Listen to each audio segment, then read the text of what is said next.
welcome back to a new video. I just deleted my list for this video and I was like, wait, where has it gone? If you ever delete anything on notes on an iPhone, you have to shake the phone to undo it. It's weird. Anyway, this is my top 10 films for 2005. It is Sunday, and each Sunday I'm going to be going through my top 10 of the years. And yeah, I'm pretty excited for this video because I feel like my top 10 2005 is very different than what other people's might be. And it was really hard to decide because there were some films I was like, oh, I do really like that, but do I like this better? I don't know, it was very tricky.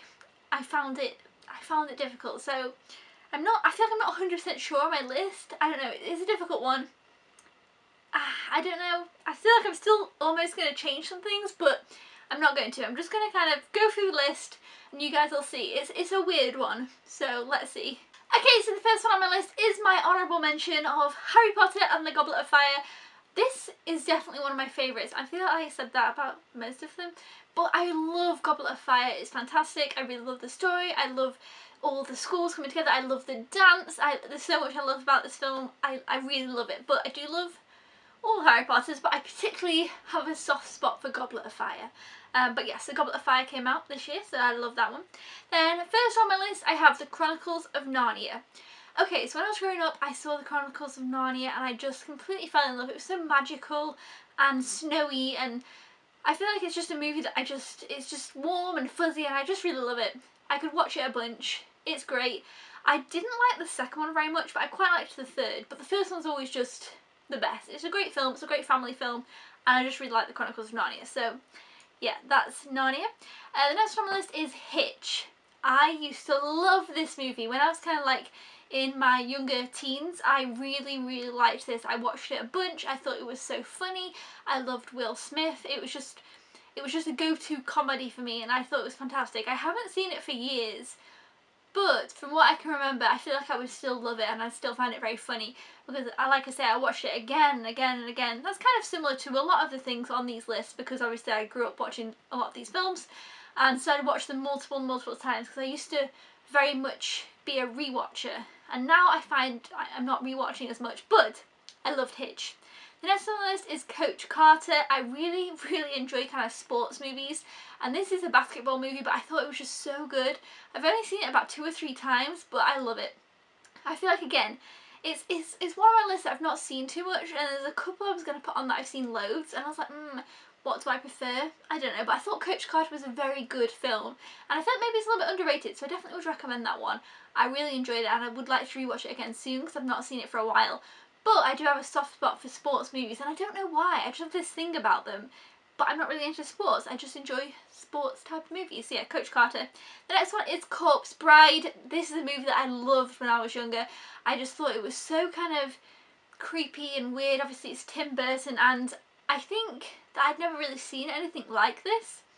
And so it was so intriguing and interesting and different. It's, you know, stop motion animation, and it was just so good. It kind of reminds me of like the modern day version of this now. I would say it's like Paranorman, but I feel like Corpse Bride is better, and it was just so, I don't know, like I say, different to me when I was younger, and I watched it multiple times. I loved Corpse Bride. The next one is Hide and Seek. This is a film that I again watched when I was younger, and it's kind of horror-ish, maybe kind of psychological thriller.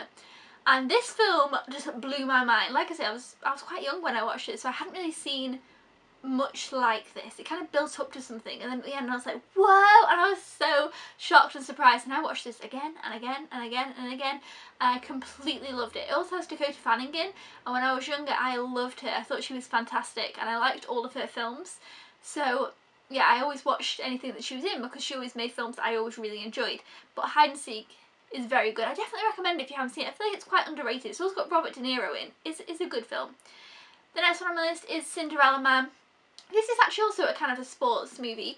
This has got Russell Crowe and Renee Zellweger in. It's set during the 1930s, during the Great Depression, and they are kind of struggling, and he becomes a boxer, or he was a boxer, or anyway, he does boxing, and again, it's kind of that sports movie, the building up from the kind of the low. Anyway, I just really love it. Again, I have a soft spot for those type of movies.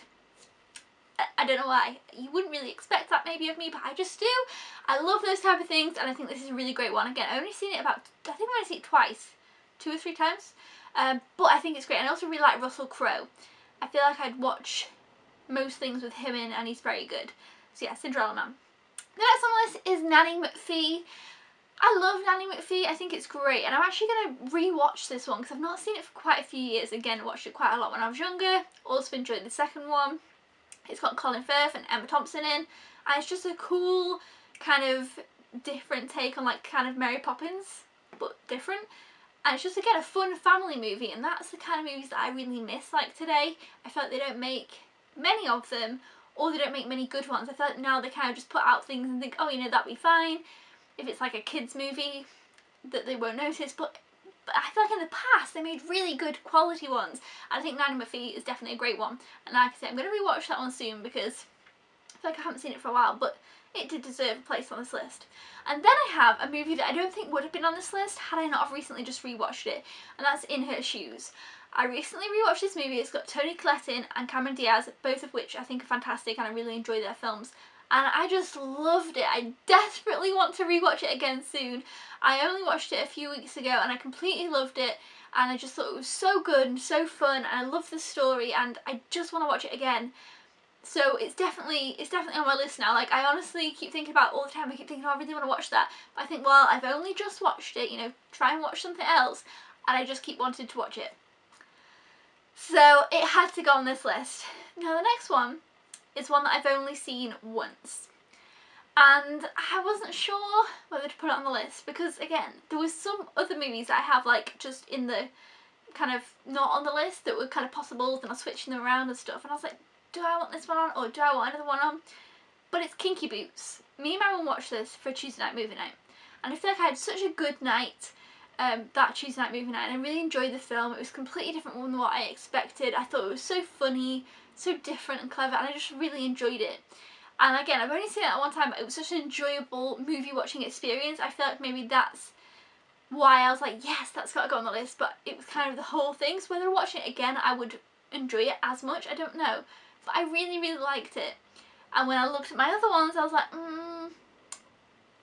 what do I want? But yeah, so I put the Kinky Boots on here. I like it. I recommend it. Not heard that many people talking about it.